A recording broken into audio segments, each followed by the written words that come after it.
All right, so processes, what we started talking about last lecture, together with threads and all the other issues associated with them, are some of the most important aspects of modern operating systems. And some of the, I would say, least understood. As I'm going to explain in these 2 hours, it's crucial to understand them. It doesn't matter if you program at a low level or you program at a very high level in a language like Scala. So just to give you some insight in why that's the case, when you're in the sweet spot of the language and you do normal things, the language in which you program is going to behave nicely, the libraries will take over, run, no problems, whatever, right? The trouble starts when you push it, and arguably, whenever you design interesting technology, you have to push the limit one way or another. And that's when things start to snap and behave weirdly. And of course, you then blame the Scala designers, and then what, right? Well, if you have the right insight into what's going on, there are actually quite a lot of things you could do to make the system behave. So Scala itself has a number of parameters, a number of things that can be influenced, right? Some of them inherited from Java. It's all of that story about how much memory to use and all those things. But also, another aspect is how many hardware threads to use. And I'm going to come back to that today because it's one of the most crucial things you have to know about. And by picking the right numbers there, when you start Scala, you could make it behave much better. Okay?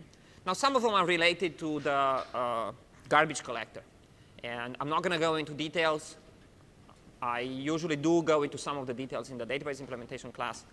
Garbage collectors, this is the only thing you have to remember. Garbage collectors behave very well if you give them 4 times more memory than you think you need to store the objects you're floating around, right? So if you believe your data structures need 1 gigabyte, then put 4 gigabytes, and then you're fine, right? Beyond that, I mean, if you give enough memory, garbage collectors do a good job at deciding when to collect, when not to collect, don't kick the garbage collector too often, are not particularly annoying. If you're only at twice as much memory than you need, or let's say only 10%, 30% more memory than you actually need for your data structure, it's a complete disaster. Your performance is going to be abysmal, right? So splurge on memory. Okay. This is, by the way, one reason to implement in low-level languages, if you're really memory constrained. I mean, really, really memory constrained. Because then we will have to take control of all that stuff related to memory management. Okay? So that's one story, completely orthogonal on what we want to talk about in this class. The other story is related to this entire idea of processes, threads, and something I'm going to call now lightweight threads. Okay? And that's the way they are referred to, or green threads, or user space threads. Okay? So let's go very fast through this. What were processes? Is that abstraction that the operating system uses to isolate different execution things. A process, in the good old times, had only one CPU associated with it. Now, multiple CPUs associated with it. Actually, the CPU is dissociated from the process. It's the threads that live within the same process that can actually have CPUs at certain times associated with them, because the OS keeps on changing who gets to run what on what CPU. Okay? So processes is mostly the virtual memory management. The threads have their own stack and, of course, run on their own registers, because that's how the hardware execution actually happens. And any switch between hardware threads, right, operating system threads, involves switching the stack and switching the values of the registers, save and resume for the values of the registers. Switching between processes, it's more heavyweight because you actually have to wipe out the TLB, the translation look-ahead buffer, because you are going to switch which translation you use for the virtual memory. Right? I argued that flushing the TLB can actually be a big performance hit. If you do it too often, it's going to dominate I mean, not flushing the TLB, filling up the TLB again, right? Because to fill up any entry in the TLB, you have to incur the cost of about 4 memory accesses, random memory accesses in memory, that are not cached at all. Okay. All right. So, all right, we have the processes and we have the kernel threads. Why am I calling them the kernel threads? The question is who's managing them and how the switching happens, right? And who's doing the switching? So the switching in terms of execution, the assignment of threads to cores, let's say, or to processors or whatever, right? It's actually done by the operating system. Now, it can be influenced by the program through some sort of priorities and whatnot, but the operating system takes that decision, and it can actually take the processor away whenever it wants from any such thread in order to do more important tasks, for example, right? So that's a non-cooperative preemptive, it's preemptive, non-cooperative switching. How does the OS do that? Remember, there is some kind of a timer. There is a hardware interrupt that nobody can catch and prevent in user space. A little program runs. It's called an interrupt handler very deep in the operating system. And it just says, I take away the processor. What does it mean to take away the processor? Let's quickly remember. You simply dump the register. You do a state switch, a context switch, right? You dump the current registers, including the instruction pointer, and you load the registers and the instruction pointer of another thread.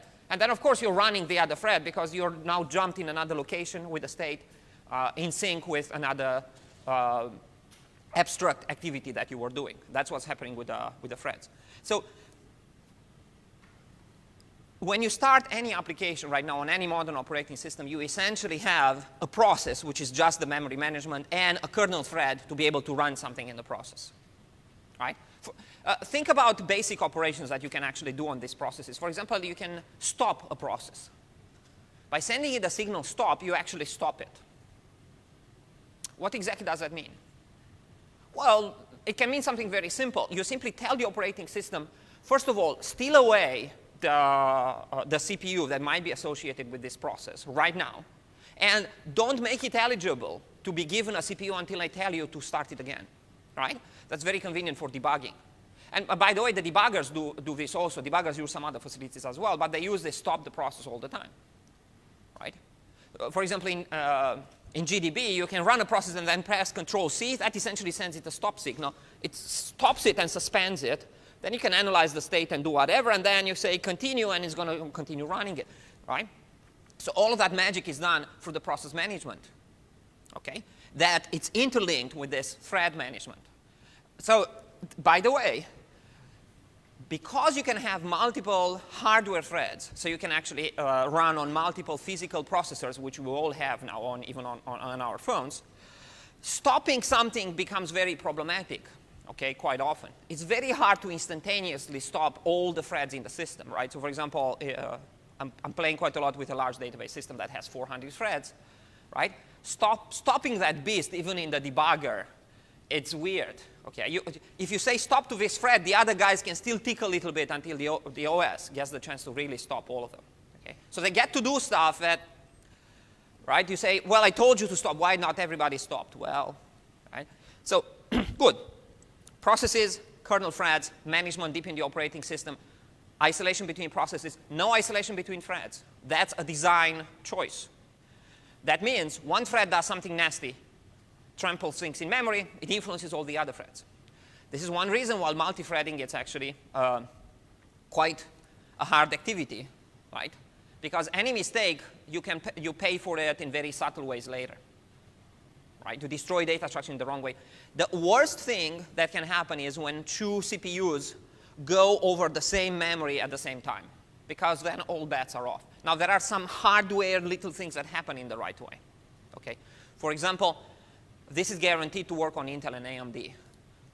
Access to aligned 4 bytes, it's always atomic. What does atomic mean? It means it cannot be done halfway. So it's not possible for a processor to write out of 4 bytes, if it's really saying write 4 bytes, to write out of 4 bytes true and the other processor writes true. It's kind of 4 or nothing. And that's because, in fact, at the lowest level, the way things get written in memory is you have some packets that say where to write what, right? And those things are done by, it's implemented in hardware. It's only one processor wins, but you can't guarantee which one wins in what order. So the big problem comes when you are trying to do things of the following sort, in which one process wants to write more than 4 bytes, and another one more than 4 bytes, and they interleave their writes. Then you get a Frankenstein data structure, right, in which half is from one one thread and half from the other thread, right? Then guess what data structure you have in the middle? Weird. So next time, so you're not gonna, so this is the danger of multi-threading. If you do something like this, you don't necessarily fail when you've done it. You fail much later when you access that data structure, right? So you run for another 10 seconds, and then you have to access whatever you're supposed to have there, right? You start reading it, and it makes absolutely no sense. Poof, right? Now go debug it and find who did that. The guy that accessed the resource that found it fundamentally damaged was definitely not the one at fault. It's the two guys that were competing before and did not prevent each other from accessing the same resource at the same time. And this is what synchronization is all about. We are going to have a separate lecture on that. You have seen it also as undergrads. Let me go back a little bit to this, threads, and talk about some other ideas that to some large extent started early on. I mean, all of these ideas have deep roots in the 60s, okay? But in the more popular consumer languages and so on, they popped up together with Java, namely these green threads, lightweight threads, okay? So anybody here has heard about green threads or lightweight threads? Not kernel threads. Kernel threads are something that the OS manages, and it's what processes used to do before, but the combination process and kernel thread does now. But what are these lightweight threads? Well, it's the same as this Windows for Workgroups. Did you check if it had? Yeah, so actually the first 386 compatible Windows was a special version of like Windows 2 that they hacked in support for 386. But the first commercially successful one was 3.0. No, support for 386 doesn't mean anything. What we care about is they actually use the protection level in 386 to prevent processes from. 3.0 was the first one to support it, but in most computers it ran in real mode. Okay, wonderful. So there is a interesting theory there when Microsoft started to properly use processors that already were available. The important thing is that these lightweight threads, right, dissociate themselves from actual kernel threads and try to emulate threading on top of something that doesn't have threading. So ask yourself the question first. You have an operating system that does not support threads at all, but your language supports threads. This is the situation with early days of Java, right, in which Java was, for example, implemented primarily. So which is the operating system that first supported Java? Any guess? I'm sorry? Solaris. Why? Because Java was designed by the Sun people, right? So Sun Microsystems came up with Java, and then they implemented it first on Solaris, their own operating system. Now, so it's weird how these things work, right? So I want you to understand that a lot of things are said, and then you realize later that they're not exactly how those people were trying to sell them, and it was more a marketing ploy, okay? So what's happening here is Solaris had processes, and you can go ahead and put threads in an operating system by essentially taking over what the processes do and dissociating just a little bit the virtual memory management from the actual context switches and whatnot. But at the time, Solaris had a big problem. It had extremely heavyweight processes. Context switches, switching between one thread to another, actually took quite a long time. Now, that didn't matter quite so much when you were running programs because they could do 100 switches per second, right? So that was fine to allow multiple programs to kind of share the architecture. But it's disastrous if you have a multi-threaded program that piggybacks on the same framework in which you yourself have 100 threads. It's truly disastrous because a context switch is so expensive, you spend most of your time context switching between your own threads to allow them to run, to get whatever activities you were trying to do with 100 threads, rather than go and do useful work. Okay? So that's when the Sun people realized, hey, we need some kind of a lightweight threads.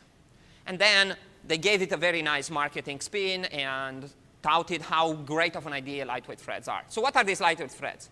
This means multi-threading without actually telling the operating system to do the switching. So who does the switching then? Okay, so let's draw a picture.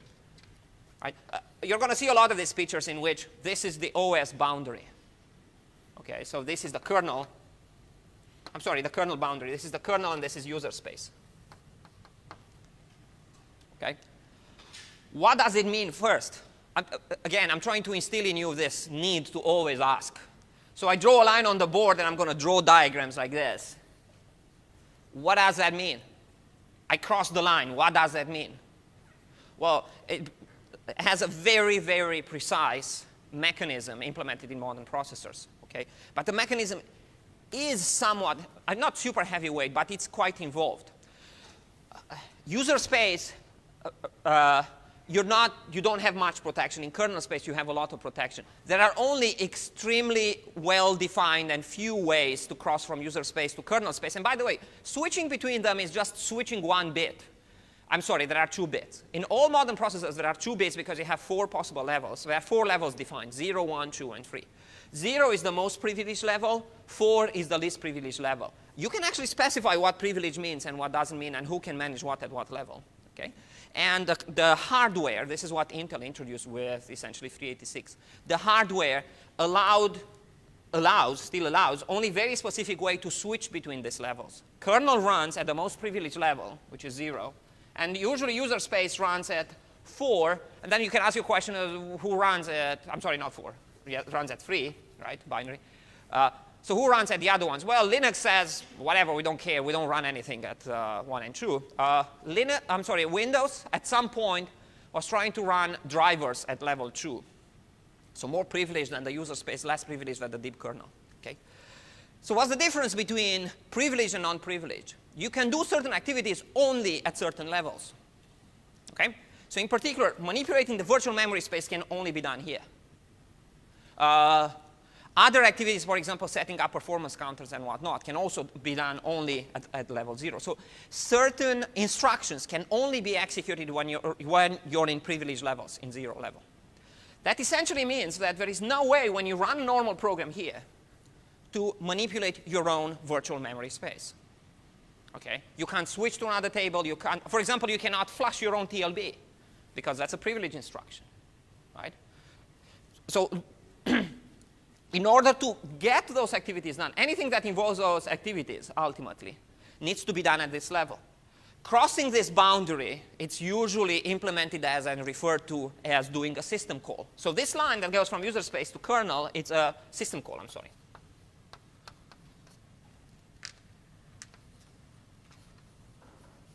Okay? So when we are saying we do a system call, what we are doing is we put some instructions about what we need to do, cross the boundary with that sanctioned way to cross the boundary, and then the OS looks at our parameters and says, aha, they make sense, so I'm going to do some activity, or they make no sense, and I send back an error message.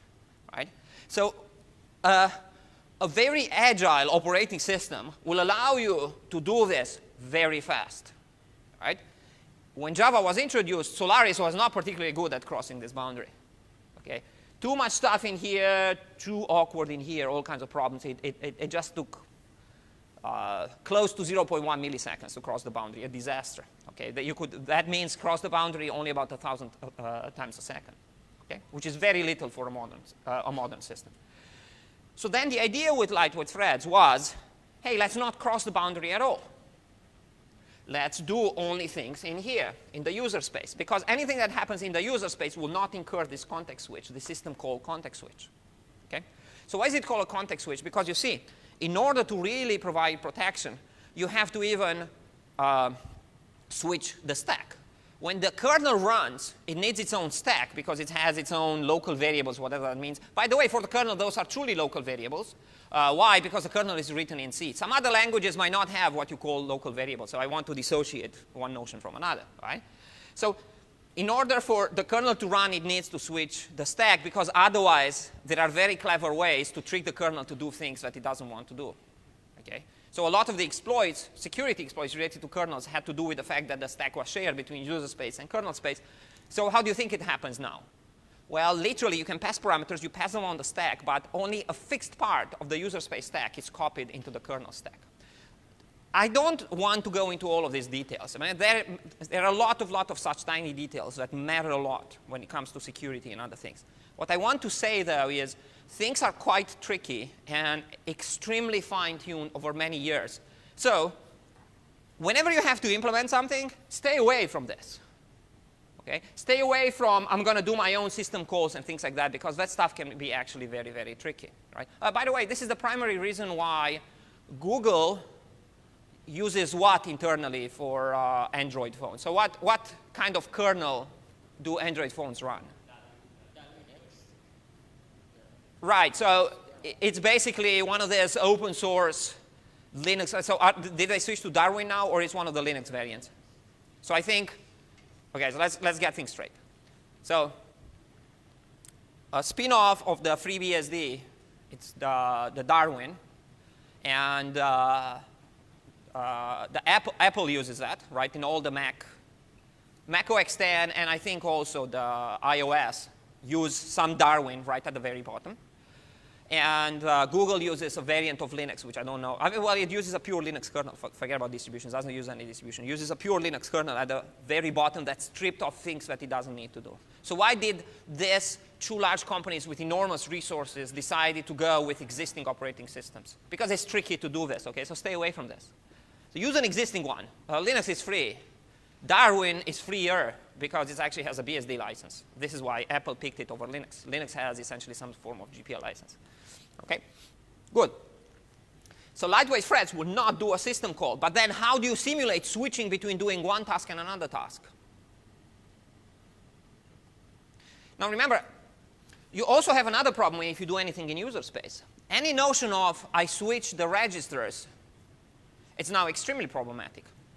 Because saving the registers and recovering the registers, right, for the most part was done for you in the operating system. You can still do it. You can still write assembly instructions. Saving the registers is not a privileged instruction.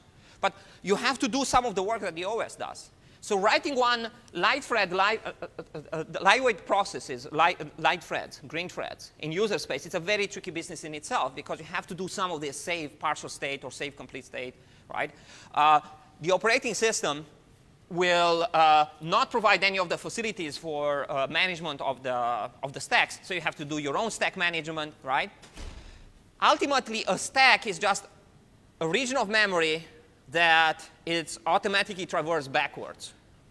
That's all we care about. So you can actually do your own stack management. You can allocate a new stack on the heap and simply say, by setting the stack pointer, the SP pointer, hey, this is your new stack, and that's where you're going to run, and that's it. Right? But all of that is trickery that has to be done here. Now, of course, the Java designers have done it together with the Solaris team, right, to try to do the work that they are not quite doing here, or move some of it, or things of this sort.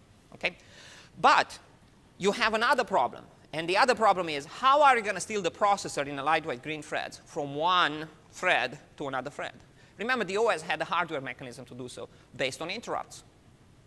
So you need either some collaborative way to do it. For example, in certain points in the execution. So imagine you don't have the timer. But this is, by the way, gets into a number of things that are subtle, but they're very much worth understanding.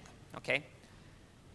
Suppose you don't have the timer that allows you to just hijack the processor, let's say 1,000 times a second, and then do whatever you want, like the modern operating systems do.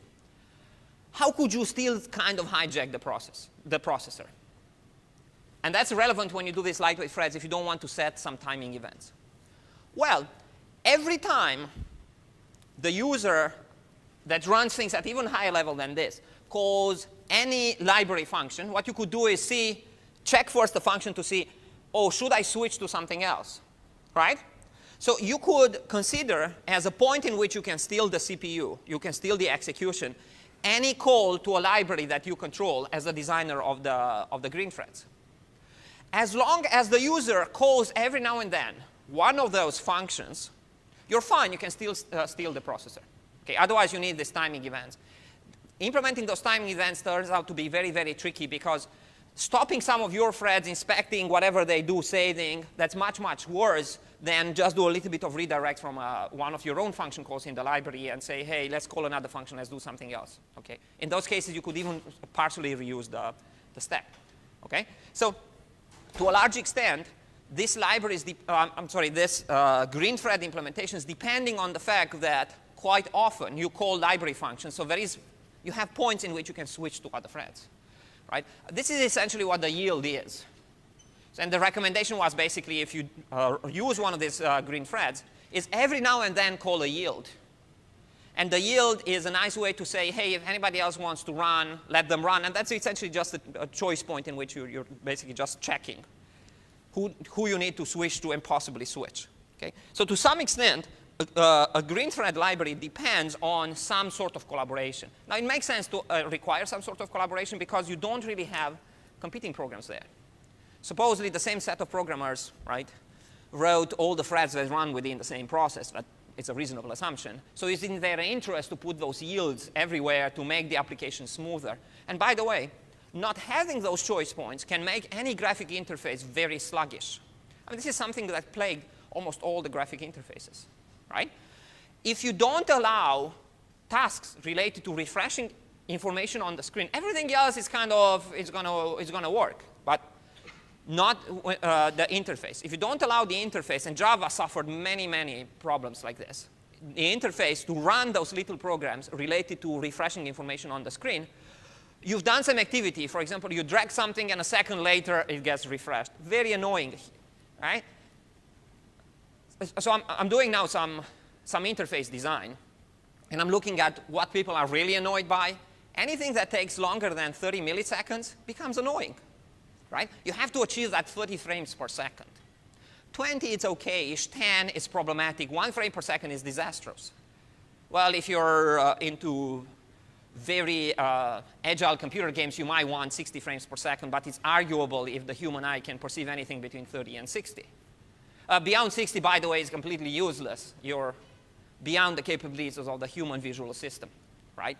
So it's achieving 120 frames per second is just it gives you bragging rights, but no actual benefit, right? But you have to achieve those 30 milliseconds, right? 30 frames per second, 30, 35 frames per second. Otherwise, it's bad. But that essentially means that if you use these lightweight threads, you have to give the chance to somebody else to run within any such, let's say, at increments of 10 milliseconds, because otherwise they don't get to do their stuff in 30 milliseconds. So it becomes very problematic if you don't have all of these points where you could do this. And by the way, JavaScript essentially is a single process, for the most part. They introduced some gizmos to do multi-threading, but almost nobody uses them because they are too hard, right? Single process, but nevertheless, you can schedule many, many things that happen. And it's probably one of the most used form of this collaborative green threads, okay? Thread-like library. Okay, so green threads are great, but you have to actually collaborate, okay? And you could get a lot of the benefits that you would get with the kernel threads, okay? But there is one particular benefit that you cannot possibly get, and I want you to understand that that's the case. Because now I'm going to switch and explain a little bit of how Scala works inside and what choices they had, okay, and what they are actually doing. But we're not talking about threads anymore because threads are not particularly nice in the first place. Let's talk about actors. Okay? So let's say you need to design an actor library. And let me just say that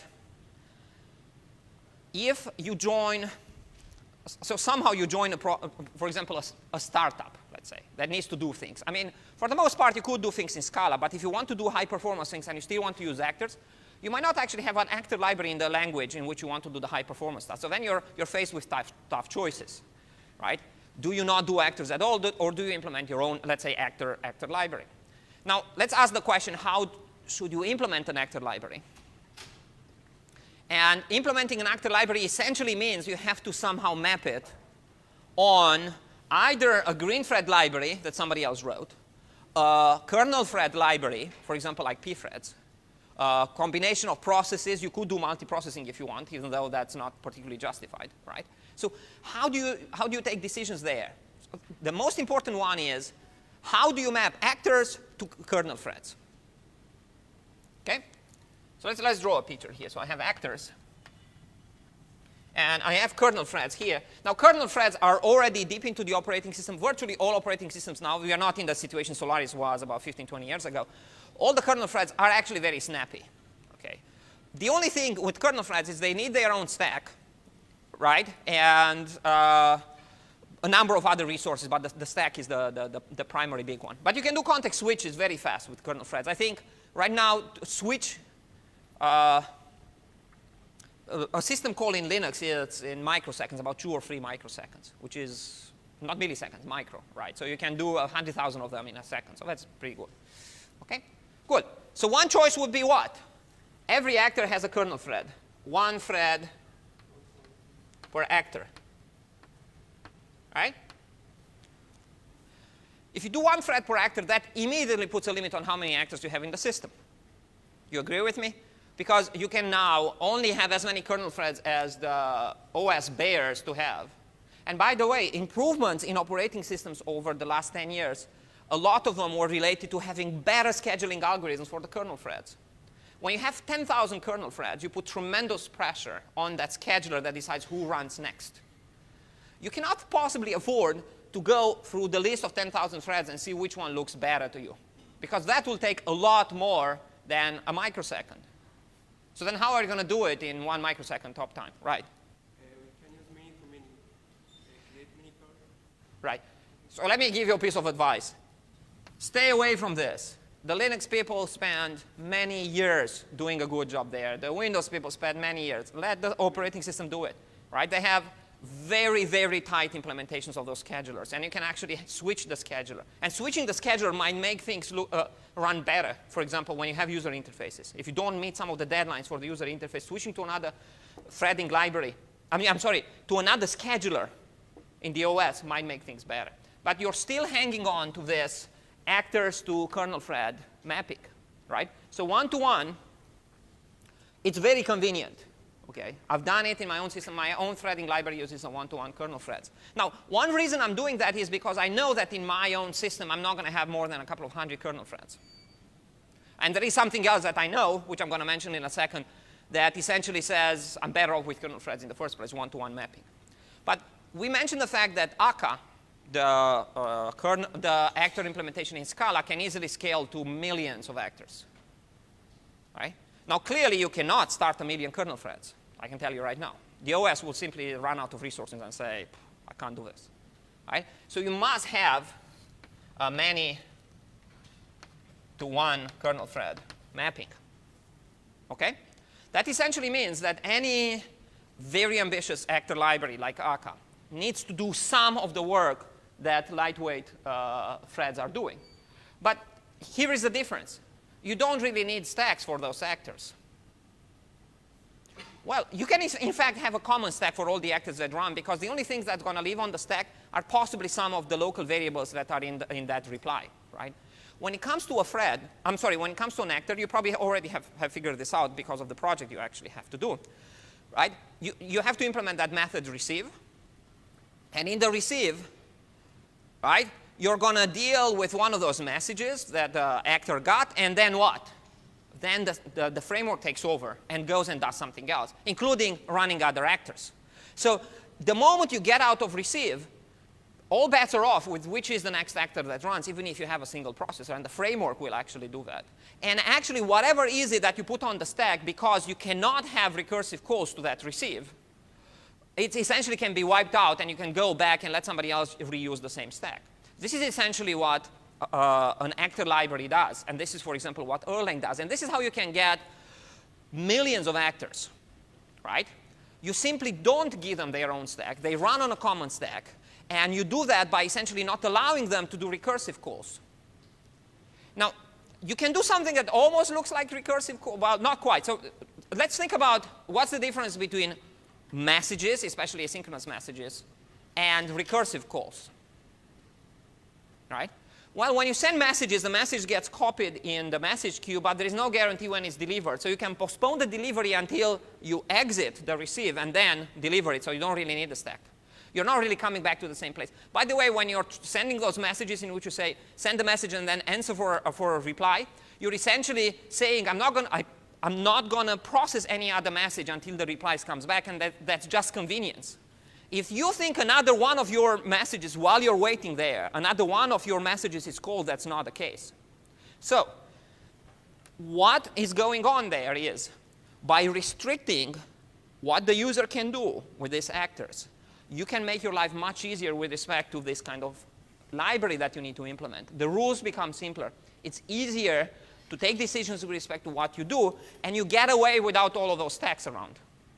And for the most part, you get away without saving any registers. There is no registers to save, really. Because the only state is the state of the actor. And any actor, for example, in Scala, and any of my actors for sure, have the entire state allocated on the heap. There is no state on the stack. So from the point of view of the actors, right? So the actor is basically a state. which maintains internally the things it knows about and it manipulates, and it talks to other people about. Some kind of a message queue that's essentially system maintained or framework maintained. And the only thing that you can do is essentially send messages. You can send messages to yourself, you can send messages to other actors, but nevertheless, when you run, and when you do that, receive. The send, it's easy. The send means copy the message into somebody else's queue or my own queue. It's the receive that's actually the one that would run for longer. In receive, the only thing you can do is you get access to one of these messages, and you do whatever computation and other things, but then you exit it, and you have no possibility to call any of your own functions in a recursive way. Now, of course, you could call library functions that are recursive and that do things, but in the meantime, nobody's using the stack of the thread you're running on. Okay? So that essentially means that the way to implement such actor systems would be you start multiple kernel threads. So I have kernel thread 1 up to kernel thread, let's say 100, right? Each of these guys could be used to run your actors. Your actors, I mean, once you executed receive, there is nothing. You can start running something else, and there is no information that moves in between one actor and another except if it's a message queue. Message queues are on the heap, no problem whatsoever, right? So then essentially, when somebody finishes their receive, you simply look that thread. So how would you implement these kernel threads? They stay in a loop. And in the loop, they do this, is pick another thread that has a message that needs to be delivered, call receive for the thread, for an actor. Pick another actor, call receive for the actor. And that's all the kernel threads do. It's really these tiny loops. Okay? Maybe check at some point if the system wants to go down and shut the threads and whatnot. Okay? So then essentially the dynamic of a system like this is the following. You have a common actor pool, and these are the actors that have pending messages, let's say. Right? All of these guys go circularly in a loop. The only worry is access in a thread-safe way to this actor pool of guys that actually need to have messages delivered. And each of these guys is just trying to pick the next guy in the list with whatever priority or non-priority or in whatever order to run their receive. That might result in more actors having messages in the queue, more actors moving in this queue and being placed there. You place an actor in the queue only when you're done running it on any of these threads. So an actor, it's either running in precisely one of these threads, kernel threads, or sitting in this queue, never in two places, right? So virtually all the actor libraries ban parallel execution of the same actor, right? Why? It's much more convenient. Because if you have parallel execution of the same actor, within the actor, you have to now be concerned about race conditions. So if you ban that, but it's still very convenient for the user, that's fantastic. So this is essentially what Akka does, with very low-level hack code to do this very, very fast. Okay? In this way, you can easily map a huge number of actors, as long as you have fast data structures to see which is the next one that you should actually deliver the message for, right? And just pick them up as I go. Now, the crucial question for anybody using Akka or something else is, how many kernel threads? You can actually influence that. You can tell the Akka framework, I want to use 100 kernel threads. So remember, kernel threads have resources that are true OS resources, stacks and other things. Okay? So taking the easy way out and putting there 100,000 is not a good idea because you're going to kill the operating system. Okay, so what's the minimum number I need there? So suppose I have a system with 8 cores. Yes? 8. So why? If you don't have as many kernel threads as you have cores, the operating system cannot schedule the operating system doesn't care about actors and doesn't even know actors exist and doesn't care about Scala in the first place or any of the high-level gizmos. If you don't have as many kernel threads as you have cores, it can't possibly use all the resources in the system, full stop. Right? So minimum number is as many as cores, yes? But we can use more number so that when a thread is blocked for input-output, another kernel set. Oh, yeah. So we have this idea. Okay, let me pick this up. Okay, so there is this input-output thing and blocked input-output. What's that all about? So in all modern operating systems, and we only talked about the processor now, right? So we said processes manage the memory, kernel threads essentially have the ability to run on various real CPUs, or we are going to come back to this, virtual CPUs. Okay, all that is great. But they actually do something else. Namely, they access resources. Okay? And in particular, they provide an extremely convenient way to access resources in a synchronous way. So we are going to have the synchronous, asynchronous all over the place. And it means slightly different things in slightly different contexts. But when it comes to accessing resources in a classic operating system, synchronous means the following thing. That if you want to access the resource and the resource is temporarily unavailable, you block and you wait for it until it becomes available. So to you simply go to sleep until the resource is available, and when you wake up, it's there. By far, and this we are going to see throughout the class, by far synchronous methods are easier to program against. All you have to do is say, read this part of the file, and when the function returns, you know that that part of the file is there, or you got an error message saying the part was not there in the first place for whatever reason, right? So except some sort of error checking that you got the damage something from the OS, you have no worries in the world. When you ask for it, when you wake up, it's there. Asynchronous means you say, go get it. I know you don't have it now. I'll come and check it later, or I'm going to give you something later that you could call. So if you do asynchronous, you have to pick some mechanism to somehow find out when the resource is available, right? That's going to take many, many forms. One fancy one is the futures in Scala. So this is what the futures are, right? You basically say is access this resource, give me back a future, and only much later I'm going to check on the future to see if you really have done what I asked you to do. And the futures, you can ask them, is it there? And then do something else if it's not there. Or just say, hey, you know what? Do now the synchronous call and just wake me up when you're done. But I've done some work in the meantime. Okay? Another mechanism, for example, used heavily in JavaScript is callback functions. You say, hey, you know what? I know it's going to take a while to do that. Here is a function I want you to call when it's done. Callback function. Now, callback functions are convenient when you do interface kind of things. And if you have closures, right? But if you don't have closures, you just have pure functions, they are a complete disaster. I mean, they're extremely hard to manage. You just have these random functions getting called on a state. Actually, callback functions are extremely dangerous if you have multi-threading. Extremely dangerous, right? Because you don't know when they are going to be called and which thread is going to call them. You can actually have this race conditions going on. In JavaScript, they are perfectly fine, right? Because JavaScript is not multi-threaded in a direct way. So all of those callback functions and whatnot, they all run in the same thread. You actually, you can start another thread. And you can run things in the other thread. It's just that it's awkward to have communication between threads. And they never share the same memory, right? And a callback, you cannot have a callback function that's passed to another thread, and that thread is calling it. I mean, why do you think they've done that in JavaScript? Because all of these race conditions. What I'm trying to point out is virtually all high-level languages play a game of selectively restrict what's allowed in order to do a better job to fit a certain usage scenario. If you do not do that, you're essentially in the C land, right? So C allows you to do anything you want, but that it's your responsibility. Virtually all high-level languages. By the way, C++ is not a high-level language. It's just a wolf in sheep clothes, right? So it's anything you want. Java is a high-level language. I mean, it has significant restrictions on what can be done. I mean, you can do multi-threading only in one way, right? Synchronization only in one way, all that stuff, right? So all the high-level languages are going to put some of those restrictions, but then try to do a better job. OK. What was the main topic we were talking about? OK, the I/O. Now, here is the problem with the I/O, right?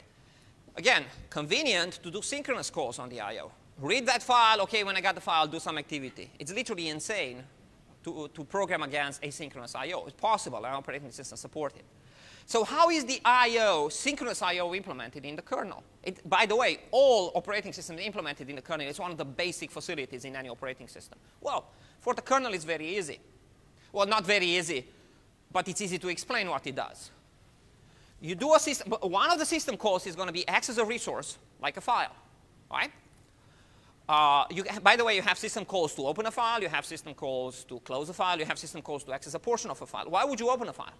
Well, to tell the operating system, hey, give this a nice name, and the nice names the operating system vastly prefers are numbers, 0, 1, 2, 3, literally, right? Those are the low-level file descriptors, right? So you say, open a file, the operating system gives you back a number and say, whenever you want to do something with this file, give me the number back. That's going to be used as an index in the data structure to determine what is it that this file does. So when a lot of these system calls, and you usually have hundreds in a modern operating system, are related to accessing resources like files. So when you do so, the OS says, oh, you want to read this file? OK, what I'm going to do is start looking about what the situation is. And if I can satisfy the request very fast, I'll give it to you back right away. But if it takes a while, it's always the case when you actually have to go to the external device. If it takes a while, then essentially I'm going to stop you. Remember that I'm doing this activity. Go schedule the activity on the external device. When the external device finished, I'm going to know that I finished. And only then I'm going to make you eligible again to run. And maybe later you're going to run, depending on the scheduler. So in fact, doing any kind of I/O that makes it all the way to the operating system means you can actually be interrupted and the processor is stolen away from you until you get back the resource. Now, that is the case for the synchronous I/O. So that means that if you do synchronous I/O, which is the vast majority of the I/O activities, having too few of these kernel threads becomes very dangerous. If you have an actor now that reads a file, that actor will hijack the kernel thread until the file is read. And that's it.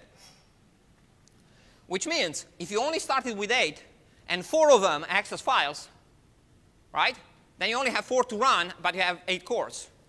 So the number of kernel threads has to be a minimum of all the I/O activities that you might have pending at the same time, plus all the real cores you have in the system, minimum. Now, why is this important? Because having actors that go and do activity on a file, it's an extremely convenient way to have interaction with the outside. For example, imagine you want to implement some kind of a high-performance disk system by simulating a single virtual hard drive on many, many physical hard drives. You can actually do that with actors. And by the way, my database does that with actors in a very simple way. You start an actor for each of the real devices, which are going to access the device pretty much like a file, right? You have a boss actor that simply tells which of them does what job to simulate a single large hard drive on the top. But that essentially means that it better be the case that I have as many kernel threads as I have those physical devices. For example, in the CIC department, I have a machine with 76 hard drives. Well, it better be the case that I have at least 76 hardware threads plus the 48 threads to run on 48 cores that machine has, because otherwise I'm in deep trouble, right? But programming-wise, extremely convenient for any of these actors to say, oh, I got a request to read a portion of the hard drive. Just do the system call to read. And when you wake me up, I know that I got the portion or maybe an error. And then I go and I just return from my receive and get other instructions because they piled up in my queue, right? The actor, even for something extremely high performance, if you ignore logging and other things we are doing to know what's going on in the system, is basically 20 lines of code, right? You can easily write now, even in Scala, a high-performance disk system by just doing trivial operations on the disk, as long as you have enough kernel threads. Okay? Now, I want you to understand that you have choices there when it comes to which API you use, I/O, and whatnot. In particular, you could use asynchronous I/O. Okay? So what would this asynchronous I/O be? But the synchronous is easy, right? So you say, read this portion of a file. When that fully happened, the kernel returns. It doesn't return before that. Kernel returns and says, yeah, your file is there. What's asynchronous I/O? Well, it's this idea that you're going to say, start reading and then somehow later have to come back and check. Now, callback's dangerous. So you have to do some kind of polling to say, oh, did you write something? Did you write something? Did you write something? Now, asynchronous I/O might be mildly justified if you're trying to watch many resources at the same time. And all you care about is which ones become active, and then you go and do some synchronous I/O on them, right? So for example, what you could do, and this can be done with sockets, which is essentially our internet connections, right? So you could have a server, for example, that is watching 10,000 ports at the same time by essentially just saying, you know what? So now you have a choice there. You could have, let's say, kernel threads stuck on I/O, which says, wake me up when somebody wants to connect on this socket. But that would be devastating because you already talk about 10,000 of them. Okay, so that means 10,000 kernel threads. Not good. But that's when, possibly, the asynchronous I/O is justified, in which you say, I want to watch all of these 10,000 in a single thread at the same time. any of them gets fired up, so you say, I'm doing a synchronous call overall, but wake me up when any of the subparts get fired up. So that's kind of a mix between a synchronous and asynchronous call, right? It's synchronous overall, but asynchronous with respect to the subparts. You don't watch one. So watch many. That's kind of an interesting thing, right? By the way, all modern operating systems allow you to do that. Now, the trouble is how you program that. But it could work, right? Or truly asynchronous, in which you say, watch all of these guys, don't block me at all, and you simply go back later and say, tell me what went on in the meantime and if any of them became active. And it gives you some sort of an array and says, this is active, this is not active, and then you can go and do your, OK, give me now the results. But when you say, give me now the result is already there in memory. So give me the result is not going to be very fast. Now, when I said here, the OS looks if it can satisfy the request very fast, what exactly does that mean? I mean, ultimately, the files are on the disk, so it should never be fast. By the way, fast by the OS standard, not fast by, I'm sorry, fast by architecture standard, not fast by human standards, right? Well, all operating systems are trying to play the caching game. This is the game we are going to play ourselves for distributed systems. By caching portions of a file in memory, right? That means I can go and essentially say, oh, yeah, I already have that file, that portion of a file. It's at this location in memory. Go read it. And if that's happening, then this potentially can be satisfied very fast, and there is actually no blocking, right? Now, why is that important? Well, I mean, first of all, it improves performance. But in fact, if the operating system figures out what is it that you're doing, it can go and get portions of the file in advance, hoping that you actually need them, and then surprise you when you say, give me that portion of a file, and say, oh, yeah, here it is, right? So as long as you can determine what the access pattern is, roughly what the access pattern is, right? You can do this prefetching. And I want you to understand that this is one of the least understood but most fundamental ways to get speed in any system. The operating system in this case can do prefetching and start bringing it before you ask it, right? Now, of course, the operating system is making a bet there. And the bet is of the following form. If it's right that you need the resource, okay, and it doesn't take too much memory to store whatever it stores, right? Then it's going to speed up your operation. But if it's wrong, first of all, it accesses the disk when it could have done other things with the disk. So it took some of the resources from the disk, which might or might not matter, and it took some of the memory, which might or might not matter, right? So prefetching can backfire if you fetch things that are irrelevant, okay? So when it comes to an architecture class, if any of you will take an architecture class, one of the big things that the modern processors do is this prefetching. Okay? They do it in extremely sophisticated ways, right? And if the prefetcher really kicks in, so prefetching where? Well, to prefetch, for example, information from the main memory into L2 cache, which is exactly the kind of prefetching the OS might do from a file to the memory. So you see, everybody is doing the same thing in slightly different ways for roughly the same purpose, hide latency, right? So the speed at which your program runs depends crucially on how good that prefetcher is from the L2 cache. Okay, in most modern most modern processors. So in fact, and I explained this much more in the database class, in fact, one of the best things you can do is have simple access patterns so the prefetcher understands what is it that you're doing and does good prefetching. It's actually strange, right? But so it's exactly the opposite of clever programming. If you do dumb programming, the compiler and the architecture will understand what you do, and the prefetcher does such a good job that you run faster than doing smart programming, right? Which essentially means that you should not do smart programming. Take the database class and you're going to see exactly what I'm talking about. But essentially the same thing happens here. If the OS can guess the access pattern, which by the way means one thing in modern architectures, if you're either doing a forward scan or a backward scan, because nothing else can be guessed, okay? If the OS guesses the access pattern, it can actually bring the resource, and that mainly means that your request can be satisfied much, much, much faster. Okay, so that's one thing, but then you have much fancier stuff.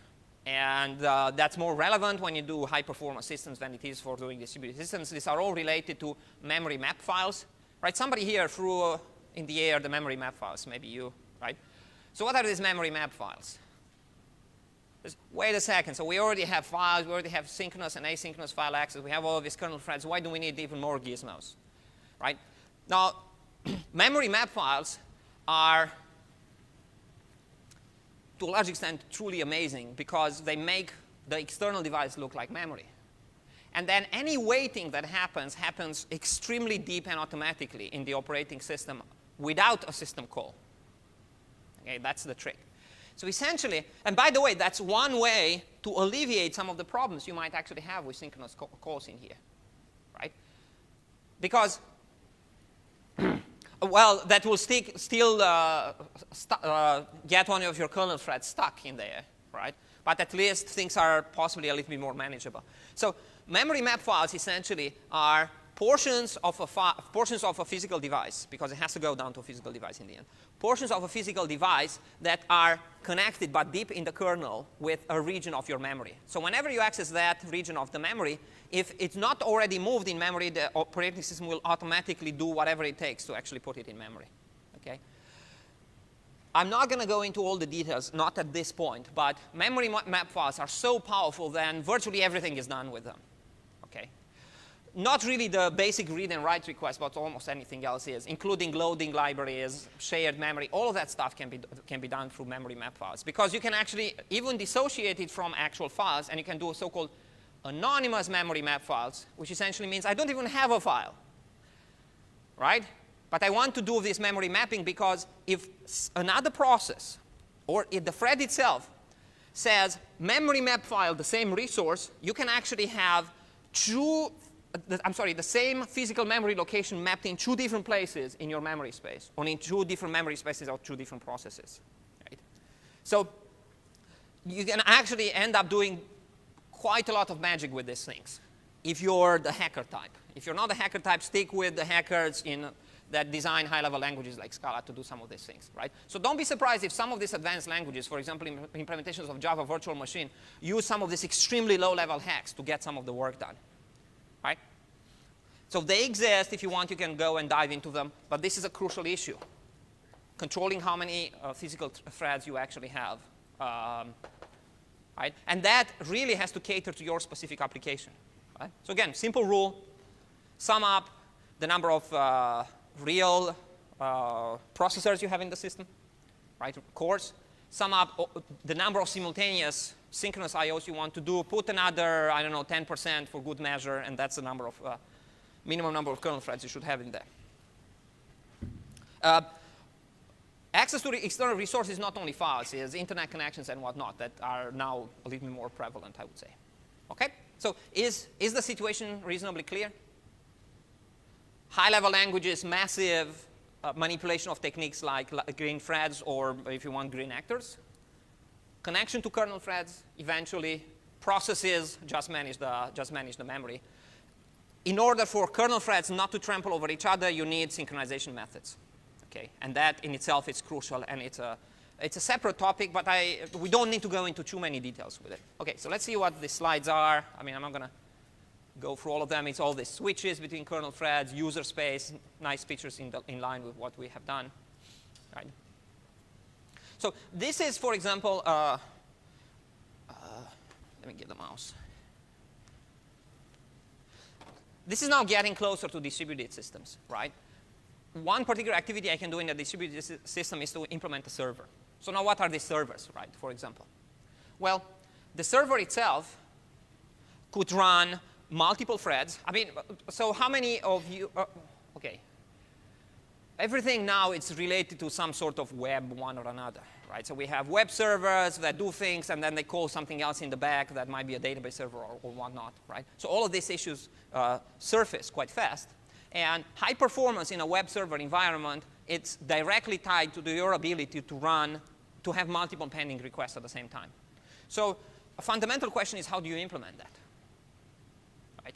So what choices do you have to implement a server? How many of you played, for example, with Apache or some other web service? Right. So for example, this is an interesting question. Is Apache multi-threaded? Could be, but probably not if you use the default configuration.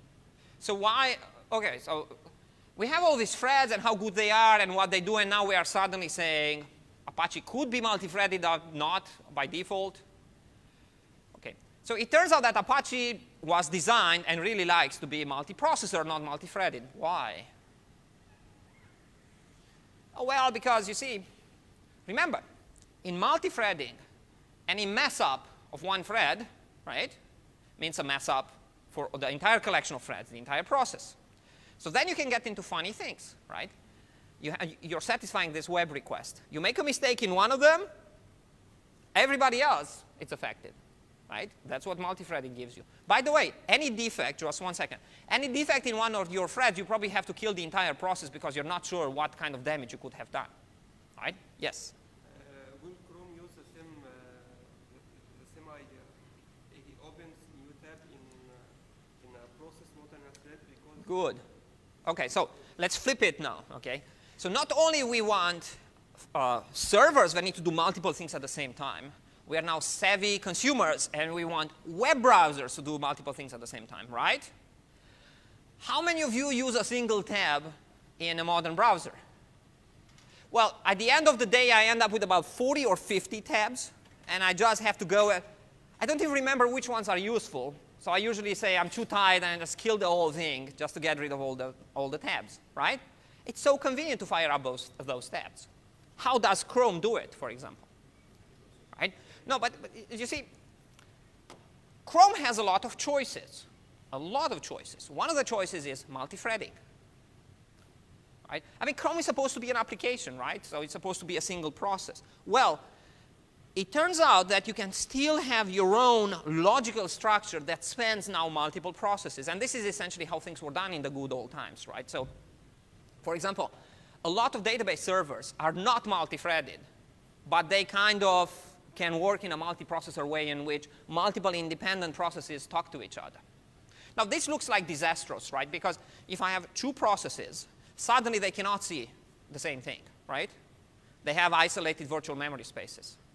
Well, that's where shared memory comes into play, and that special mmap and whatnot. Because essentially, if they map the same virtual resource with an mmap in two threads, they can see actually the same thing, right? So you can get around some of the limitations with multiprocessing. But why do multiprocessing when you have multi-threading that works well? Because of the protection the operating system provides, right? Except that possibly overlapping region that you have, and most of the time you can make that read-only, so then you don't have any worries about nasty behavior, right? If anything bad happens in one, you can kill that one and not worry about all the other ones. That's an extremely dangerous activity to do, even in a high-level language that's supposed to play nicely with these things. To kill a thread out of a multi-threaded application and hope that the rest of the system stays together. Now, the operating system essentially guarantees that killing a process, at least most of the time, will not affect any other processes. Well, if a process waits for this process to do something through inter-process communication, of course it's affected, right? But it's not affected in a sense that you have erratic behavior. So if everything else fails, you delegate this kind of tricky jobs to the operating system because it's the one that's by far the most stable, has the best implementation, the least buggy implementation for any such things. By the way, this is why old operating systems were bad and the new ones are good, because they kept on fixing this kind of issues until they started not to be issues. Okay? Right. So Chrome, for example, but that's a choice. I want you to understand that. Chrome likes a lot multiple processes to completely isolate the tabs. One process per tab. Okay? By the way, because you can only have, because you do one process per tab, that opens up this other issue, and Google is one of the big pushers for this, to say, hey, you know what? All the machines have 4 cores. We have these extremely heavyweight JavaScript applications now, right? Gmail and whatnot. Why not do multi-threading now in JavaScript? And that essentially means support multiple threads in this one process that corresponds to one tab that you have in the first place. By the way, Google might actually decide, if you go to the same website, to in fact put both in the same process and just to actually do threads, right? And that does make sense when you have multiple such tabs on the same, let's say, Gmail account, when one has to know about the other, right? So it's not always just one thread per, right? I mean, they do all kinds of tricks, especially to cater to their own special JavaScript, heavily JavaScript-based applications written to run completely in the browser, right? So you can already imagine that the designers of such a web browser have quite a lot of fun deciding where to cut things, what's thread, what's not thread, what's process, how do they communicate, what do they do, and all that kind of stuff. Okay? The same thing with the Scala designers as a language. And ultimately, you need control over these things if you really want to do a good job. But you can get away with a high-level language for the most part in most circumstances. Now, when it comes to Apache, Apache essentially has the same kind of considerations. But then Apache has a problem when it runs in that mode. Essentially, each of those guys is completely independent. But then how can you provide some sort of cohesion? Well, you can do it through the backend database. So you have a single database, right? Everybody's pounding on the database. You know that the database is thread safe, whatever that means, because it can run transactions. These guys do the whatever, deciding how the HTML looks like with PHP and whatnot, and eventually go to the database, and that's now the central strangulation point, right? So that core obsession that the distributed systems people have is right there in this design, in which, yes, you have independent execution for the front end, but it still converges into a single point of execution in the back. So now database is the choking point for your application. And by the way, a lot of the large-scale websites, that's their nightmare, right? The back-end database. Everything else can kind of be controlled. Now, having Apache in the front end running in processes, or even putting more machines in front end running those things on multiple machines, there is almost no difference because we all just go to the back database. So then it's just a matter of management where you place those Apache plus PHP or whatever it is that you're actually doing, right? So a typical scenario is, for example, Facebook.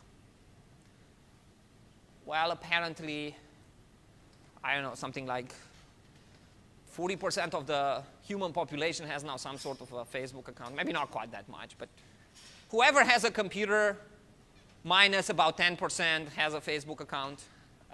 Okay.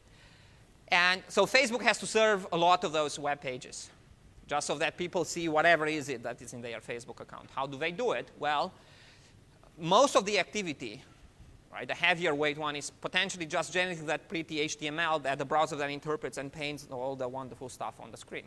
Okay? So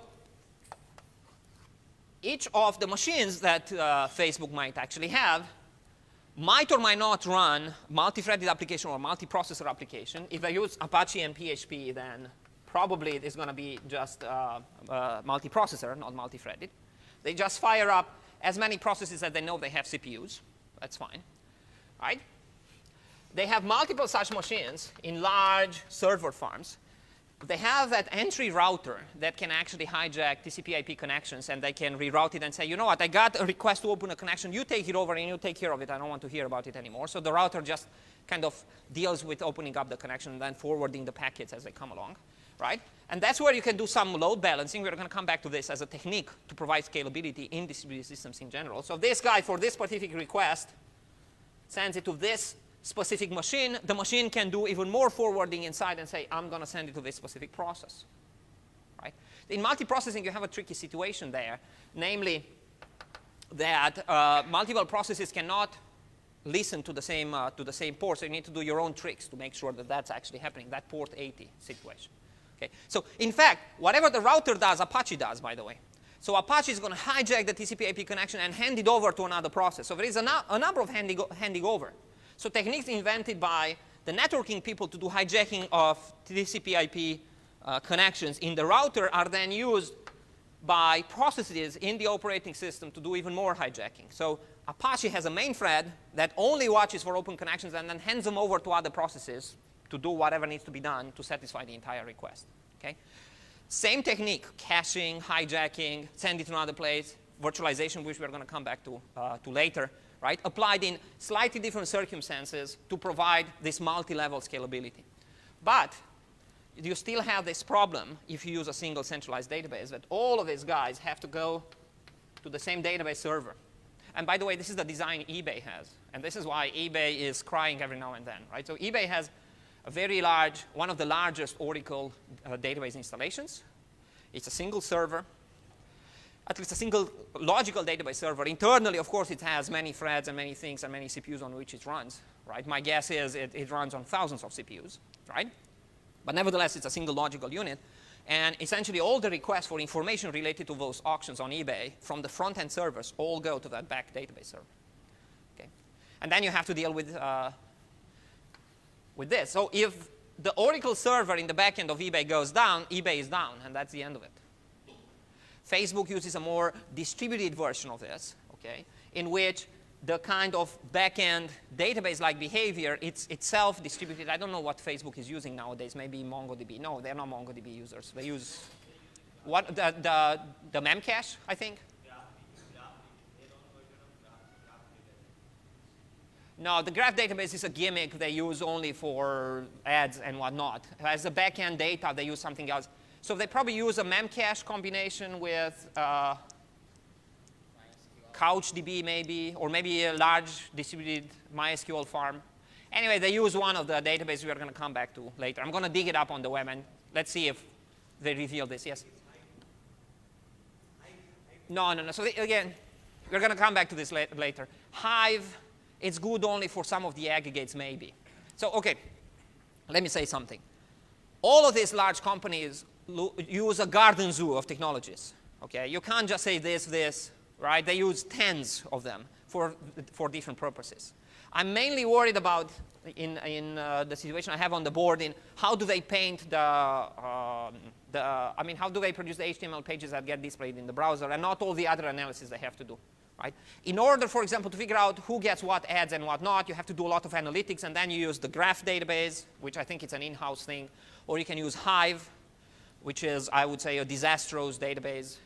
And they use all kinds of things to get something done, right? More or less successfully, I would say, but different story. Okay? All right, but the important thing is there is quite a lot of this multi-processing, multi-threading processing in here. Now, by the way, you can use Scala as a backend database, right? As a web server right now.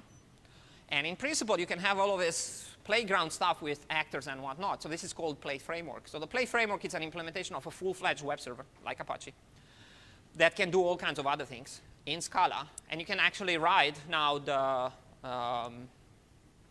web server in Scala. And of course, Scala likes to be multi-threaded, and the Play Framework uses the Akka actors, right? So you can have quite an interesting kind of activity going on in there. For example, if one user wants to access a certain file, well, you create an actor, you ask it, hey, go get that file, and when the file comes back, you send back on the whatever request and say, hey, I satisfy your request.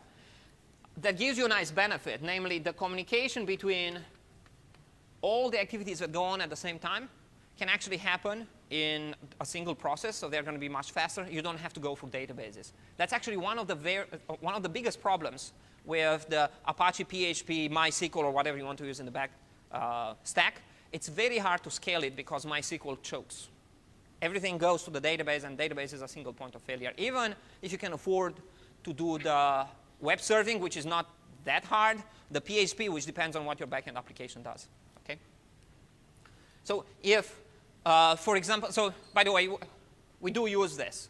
So what you could have is a stream from your backend engine telling you what's the status of the engine. You cache it in Scala. And if anybody else wants to find out what the backend does, right, you basically just have an actor that says, oh, yeah, this is what it does, and just dump on them everything. And don't need to access a single file on the disk, a single thing.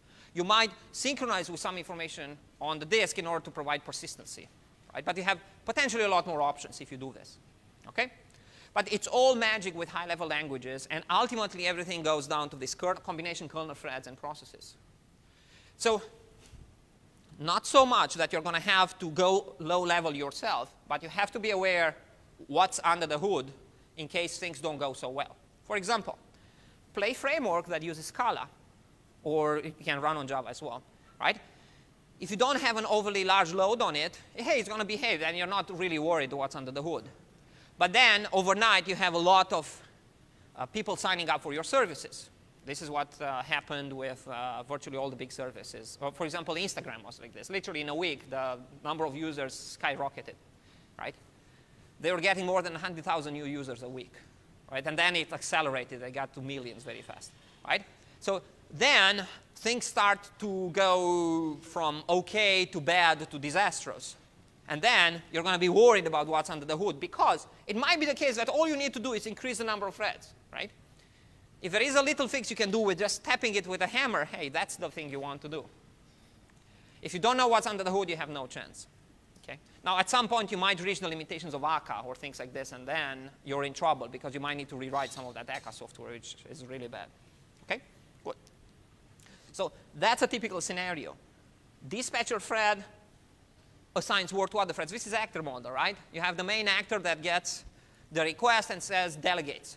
So you see now why actor model might actually be fantastic to implement even this web service, right?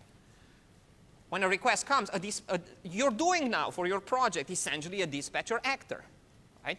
Except that nobody provides individual small jobs from the outside. There is only one big job, which is start scanning for those numbers, right? And this guy figures out what needs to be done, just keeps track of what needs to be done, and delegates to the workers, right? So how many people made enough progress to understand what I'm talking about?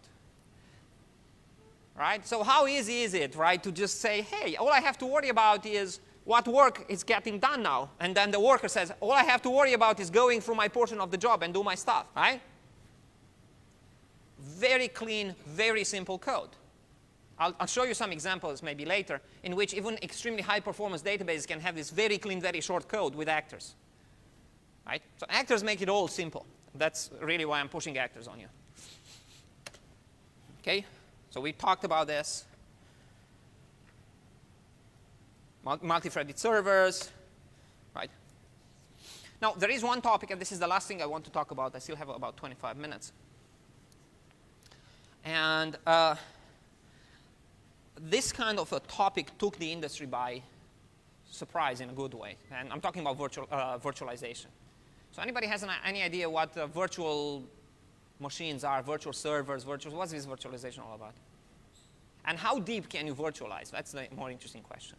So, for example, when the Java designers came along, they invented this virtual machine. By the way, they are by no means the first designers of a virtual machine.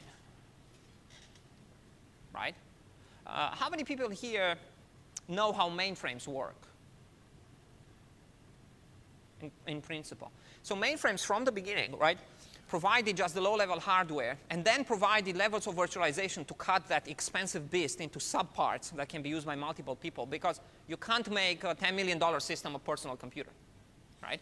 So virtualization was critical on mainframes from the beginning, one way or another.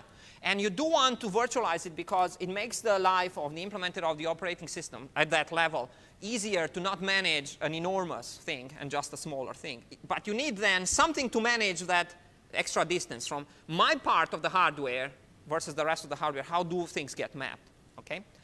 But in a virtual machine, for example, what you're doing is you're programming against a high-level abstraction of the real machine. And then there is some kind of mapping going from the virtual machine to the real machine. So virtual always involved some sort of translation to map it on the real thing.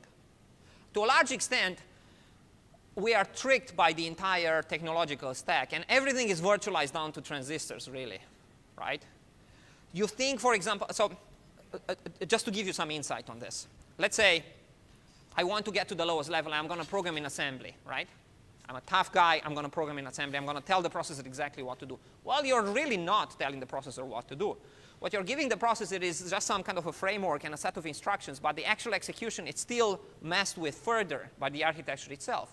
It's mapped on the real architecture. Virtually all modern processors have a much simpler set of instructions that they like to use. And any high-level instruction, even if it looks like low-level to you, it's actually broken down into even simpler parts. So even what you perceive as being hardware, it's actually virtualized more and more and more until you get to those wires. So it's all virtualization in the end, okay? Virtual machines are about programming against a machine that's not really the real machine, right? That's what's happening in the Java virtual machine. But so you had the mainframes, which were doing virtualization of the hardware even in the 60s, 70s, and definitely in a big way in the 80s, only on very expensive machine. And then something incredible happened, and I still remember my first experience with this. VMware, right? So VMware pulled off an amazing stunt. Now, at the time, I was a PhD student at Cornell, right? And I knew a lot about computers at that time. And I was never really impressed by any application I've seen. I said, hey, yeah, I understand how they would put together something like this and how it works, and if I would have the time and the inclination, I could do something like that. And then I heard about VMware, right? And I installed VMware, and I simply stepped back and I said, how did they do that, right? So the amazing thing was, I was running Linux, I installed the VMware, and then I could take installation CDs for Windows and install Windows on top of the VMware virtual machine. Now let's step back a little bit and understand what that essentially entails. And by the way, virtualization at this level, so forget about the virtual machines, right? A lot of the benefits that you get on a virtual machine that Java gets, you can immediately get if you can emulate or fully run an operating system inside another operating system. Why? Operating systems themselves run amok. So then what you could do is just kill the operating system running on the virtual machine, and you still have the real machine and don't have to go at the trouble to manage the back-end virtual machine. Also, another thing is, sophisticated users want full control of the machine. I want root access on my machine, all that stuff. And that's needed for a lot of the applications to do certain things. But then how do you provide any sort of protection? Well, with virtualization, you do. So in some sense, virtualization is virtual machines. It's an intermediate level in between the processes and the real hardware. A normal operating system just bridges hardware and processes and tries to isolate processes and make them play nicely. But the virtual machine software, right, will essentially allow you to isolate operating system managing the real resource from the operating system that runs the processes that run in the front. So then you can have an entire complete zoo of whatever it is that you want with root access and whatnot in the virtual machine, and still not influence the other virtual machines that run in the system. So to a large extent, the entire hosted operating system running in the virtual machine behaves like a process for the host operating system. Right? Now, this has tremendous benefits on large installations. How many people know about Amazon EC2 or Azure, the new thing that, well, not quite so new, that Microsoft has? So what do? They let you run your own operating system on their machines, and they just run the counter and say, you owe us this amount of money. How is that done? Well, it's all virtual machine, all virtualized hardware through this kind of VMware-like virtualization. Okay? So you can provide your own disk image. You can use prepackaged disk images, but you can provide your own disk image, which means your own set of operating system, whatever it is that you're running. And they are going to run it for you, but instead of rebooting the real machine and running it on top of it, especially if you just want to run a few minutes, they will actually have the host operating system run as essentially as a client, in one of these virtual machines, your version of the operating system. You solve many problems in that way because you don't have to then worry about, oh, which version of the operating system do you have? Can I program against it? Does it have the right properties? None of that, okay? If you can pull off the magic. And the most important part is now on the same hardware, you can actually run the machines of multiple customers and never having those customers bump into each other. Not even knowing, right, that they share the real machine. That essentially means that you can dissociate what the users see from what's actually happening in the back, so you can have these very powerful servers and still run 10 virtual machines on top of them, one next to the other, and without the ability for them to actually see each other, right? Perfect isolation at the level of the virtual machine now and not being at the mercy of the process itself. Okay? So then, if your preference is to run a multi-processor version of an Apache server that does something, you can run it, but you run it now in this virtual machine. So now this begs the following question, is how do they do it? You see, it's nice to have this, right? But ultimately, somebody has to do it, has to implement it. And you see, if you're talking about a process, and you're talking about those system calls that we talked about, since you have to compile the process against a certain library of system calls, there is a very well-defined interface, and you have to use that, and then the operating system has the ability to intercept the call. But how an operating system, when it runs, it expects to run at the lowest level. It expects to see the hardware underneath. That's what operating systems do. So then how do you virtualize? This is the million-dollar question now. By the way, for VMware, it's not million-dollar question, it's many billions of dollars question, because they are now a successful company built specifically on that technology, right? So let's see how that would work. By the way, interesting article in listed on physics.org, phys.org, right? Those guys actually have proper scientific articles. Apparently, some physicists tried to perform an experiment to determine if the universe is a computer simulation or is real. This looks like almost nonsensical because, of course, it's real because we do things, but not quite clear, right? How many of you, I'm sure all of you have seen Matrix, at least one of the Matrix movies, right? Those guys had quite a lot of trouble telling if it's real or it's not real. Okay? Now, this virtualization is about the same thing. Okay? If you could set things up so the host operating, the client operating system cannot possibly tell if it has real hardware underneath, you can trick it to make it believe that it actually runs on real hardware, but in fact it doesn't run on the real hardware. Okay? So, maybe we should ask these questions about ourselves. Is how do we know things outside of our brains is real? Through what we see and what we perceive. But if you can take full control of what an operating system sees, you can actually fool it in believing it runs on real hardware that actually runs on virtualized hardware. This is what VMware did. Okay? Good. So let's think. So I'm going to draw these boxes. This is basically the hosted OS. For this guy, you have to create a complete illusion that has control to the hardware. Because otherwise, Windows designers never intended Windows to be delegated to the role of just hosted OS. It was supposed to run on the real hardware and take full control of everything underneath it. Okay? This is the hosted OS. Potentially, we have many of this. Okay? And maybe a little bit of other fluff stuff here. And this is the real operating system, and this is the kernel boundary for the real operating system, right?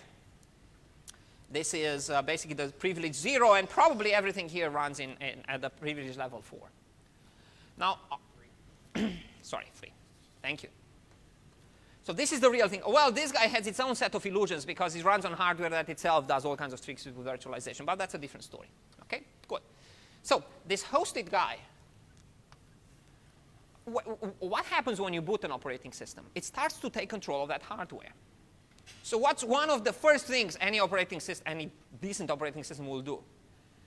Switch from level, whatever level it is. So first of all, switch from a non-protected mode to a protected mode and get some stuff done at level 0, right? So this guy starts to run those special instructions, right, that you're not supposed to be able to run at level 3 whatsoever.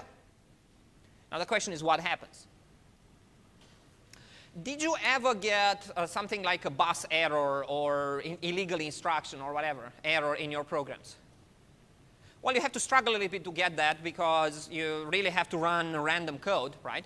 But essentially what's happening is, if you're on level 3 and you access any instruction that you're not supposed to access at level 3, there is a special interrupt generated that's called illegal instruction.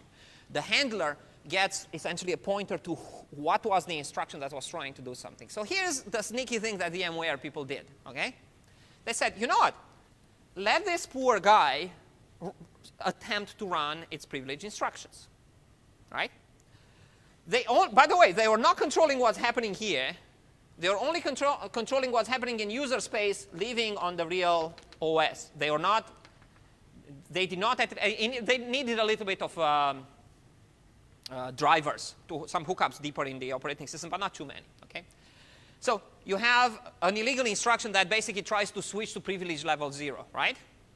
All you have to do is, in that handler that gets fired up here, deep in the operating system for this process, to essentially say, hey, instead of just killing the process as you would normally do, let's actually properly respond to this guy. So let's look on the set of instructions that it was trying to do, analyze the program it was trying to do, and figure out what is it that it was trying to do. And how would the operating system, for example, know that it did the right thing? The right stuff pops up in the registers, right? That's the only thing to know. You can only see through the registers and through content of memory. So as long as whoever hosts you puts the proper stuff in the registers and puts the proper stuff in the memory where you expect it to be, you can't tell the difference between real and unreal, right? So this is really a version of the matrix implemented in the operating system. So this is what VMware was doing. Every time an illegal instruction was done at this privilege level, figure out what it was and fool this guy into believing it ran that. Now that slowed down this a little bit, but the most important thing to understand is the following. When it comes to, okay. It's okay. If your phone rings, I understand, just try to stop it fast. Whatever. Anyway, so imagine that you run a normal program in here. And now the normal program might come from its own level 0 or its own level 3. By the way, this is an illusion now. There is no level 0 and level 3 for this OS, really. Okay? So you're running things in here. If they are normal computation and whatnot, you can actually run natively on the processor. Because this guy is not going to interfere at all. This guy lets this entire thing run like a normal program. So if it does normal stuff, it never interrupts it. It never needs to translate anything. It never needs to mess with it. Right? It only needs to do something when it's trying to do something that normally it's not supposed to do. For example, those privileged instructions. And for example, this is how you can emulate also hardware, real hardware. So I don't know if you played with VMware or some other virtualization software and tried to actually install an operating system inside, right? The problem you have to solve is the following. You have the real hardware in here, whatever audio card and whatnot. If you want audio to work, let's say, in the hosted operating system, you have to fool this guy that it has some sort of hardware. And it's insane to really expose the real hardware underneath because you have to take care of so many headaches. But you can play the following game. You simply fully emulate the simplest piece of hardware out there for which this guy has a driver. And this is what these guys did. They looked around and said, hey, this specific card from this specific manufacturer, it's a little bit saner in terms of how you program it. Let's fully emulate it. So any of you knows how you can actually interact with an external device like an audio card? You can actually talk to it. You're talking to it at a very low level. And this is why designing drivers is an insane activity, because those guys like to complicate their own life and have very weird low-level bit-based languages to talk to those cards, right? So it's a game of so-called I/O ports, right? This is an old game that is even before 386, way, way before, right? When essentially any I/O device can take control of a range of addresses on a so-called I/O bus. It's like a memory bus, but has a special bit, so you know it's I/O bus. And by writing at certain memory locations in the I/O bus in the range that corresponds to the device, you're actually programming it. But it's usually very low-level activity, because that's how those guys decided to play the game. Now, you could design external hardware resources that have a higher-level language, and some of them are right now, in which is a little bit saner to program them, right? But most of them are low-level. And then essentially, to emulate an audio card, all you have to do is essentially intercept those. By the way, direct access to the I/O bus, it's a privileged thing. It can only run as a privileged instruction. This guy doesn't know that. You told this operating system, because the operating system scans the hardware. What does scanning mean? It's trying to do some activity, send bits around to ask, who are you? This guy responds with what hardware it wants to virtualize, right? It says, oh, I am whatever audio codec or some sort. And this guy installs the driver, and the driver says, this is the way we communicate with that hardware device. But it's all virtualized in the sense that it's trying to run those privileged I/O bus instructions. Those will result into some kind of a fault to say that's an illegal instruction, but you know you're running VMware. You look at what is it that you're trying to do. Aha, that's what you're trying to tell the audio card. You ask the real hardware to do it, or maintain some state, and then put in the registers the thing that this guy would have expected. There's no way for this guy to tell if he's running on real hardware or not, right? This is why those physicists try to do an experiment, because it's, even for us, it's very hard to tell if we are living in a computer simulation or it's real. The fact that if I push something, it goes away, doesn't mean it's not simulated. Look at this, guys, right? This is not a deep philosophical thing. I'm just trying to create a comparison to tell you what's going on with virtualization. Okay? Now, things are better now, and I want you to keep this in mind. They are better because once VMware did this, there was tremendous interest coming from hardware designers to have better support for this. So virtually all the modern processors now have special instructions to provide support for virtualization. So instead of keep on having these interrupts that go in this way, they actually have better gizmos to reduce basically the overhead of playing this game, right?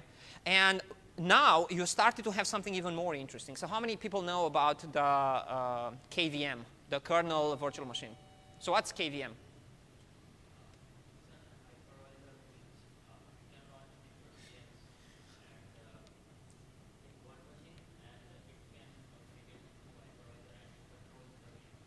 Right, so let me translate for the other people. So what's happening is, for example, the Linux kernel people did this. They said, hey, there is tremendous value in running virtual machines. Why not support virtual machines as a primitive at the level of the operating system? Okay? So essentially, Linux has other facilities to essentially almost fully emulate a Linux subsystem running within the Linux system. Change root, for example, is like this. But this one, it's even higher level. So they actually introduce special kernel calls to be able to create, to allow, by design, other Linux kernels to run on top of the host Linux kernel. So this virtualization now exists in all the Linux kernels everywhere. So you can actually say, run a different version of the same kernel on top of this kernel, and it's actually a facility provided by the Linux kernel itself, without the need to do it in a middleware like VMware. So instead of having just a VMware program, you have it now a deep support inside the operating system for the virtualization, recognizing the fact that you might want to actually run multiple instances of fully independent Linux subsystem on top of the one real Linux subsystem. Okay? And that KVM can actually cater also to other host operating systems. And I believe this is probably what Amazon is actually using to allow you to run Linux instances in a virtual machine, just KVM underneath. First of all, it's free, as opposed to quite a lot of money for an enterprise version of VMware. But, right? So hardware support to make your life easier, now operating system support. I think even Windows started to support actually virtualization to be able to make life a little bit easier. Right? And interestingly, VMware as a company moved from just providing virtualization, which now exists in many, many different forms, if even the Linux kernel supports it, to enterprise tools to manage large number of virtual machines. Right? So you have a large hardware installations with thousands of machines or close to millions of machines now, right? And then on top of them, you put many virtual machines. This is what Amazon does. VMware produces now software to keep that under control. You can't manage every machine independently. So the process of firing them up, knowing which one works, doing some load balancing, right? And a user wants a virtual machine, which one out of the possible ones, so on and so forth. Okay. But virtual machines, for example, have another nice benefit, and I use this when I was running Windows. I mean, I usually don't have a Windows machine. So a virtual machine was necessary to open some Word documents before Google Docs was decent. And I kept a virtual machine around only for this purpose. But the nicest thing was I could basically pause it, and then a month later wake it up, and it was in perfect shape. No viruses, nothing, because it wasn't really doing anything. It was not even running a single bit, right? So you can actually do with virtual machines, and this is maybe one of the most important things. With virtual machines, you can do pause and resume. Why? The entire state of the virtual machine, you have to capture it anyway if you want to do the virtualization. So then it becomes easy to move one entire operating system from one machine to another if you have a virtual machine. You pause the state and save the state. You move the bits of the state, and you resurface it. Now, this actually solves one of the biggest problems that people try to solve with respect to processes, for example, which is code migration. It's something I'm going to come back to later. So you can do now not only code migration, entire operating system migration if you run in a virtual machine as a side benefit of being a virtual machine. Right? For example, if I wanted to move to another machine, my Windows installation, all I had to do is put a USB stick, take the entire state, which was conveniently stored in a single file, put it on a USB stick, resurrect it on the other machine, install VMware to be able to understand it, and fire it up. It was exactly like the other one. Or I could, if I had a particularly good state of the operating system that was not doing weird things, I could save that, put it on the side, and when one I was playing with was running amok, throw it away and put this back. Very convenient checkpointing, right? Just save the state of the virtual machine. But you can do that only if you stop it temporarily to have a consistent state, right? So many benefits, tremendous benefits from virtualization. This is why this is the norm now. Even if you fully control your hardware, you put virtual machines on top of it, and you run on top of virtual machines. and as opposed to just run on the raw hardware because of the convenience. So this is a neat way to get a lot more mileage out of your hardware. Okay? Good. So I'm going to wrap up the discussion about processes and threads next time, and then we have a complete comprehensive discussion about the topic and move on to synchronization and other things next time and talk about more distributed systems issues. But it all boils down to these kernel threads in the end. Okay? I want you to understand, or combination virtualization and kernel threads.